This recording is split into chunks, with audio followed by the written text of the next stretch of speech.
Hey guys, how's it going? My name is Adam. Today I'm going to show you how to edit Pinterest pictures. So first of all, go ahead and open up your Pinterest. And as you can see right here, this is my home feed and everything. If you want to edit a picture just like this, for example, what you're going to do, you're going to save that picture, right?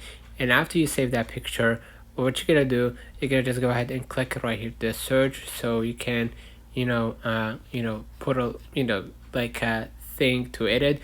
Basically, if the author or if the creator of that photo allowed you to edit, you can edit it. Let's have an example. I click this photo, and as you can see right here, I can't edit or do anything to that picture, right?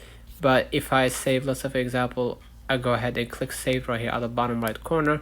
Let's have an example, this picture, and as you can see, the author allowed me to edit this picture. So I'm gonna click the scissors right here, for example, and I can minimize it, to crop or whatever it might be, and then I can refine it by clicking refine, right?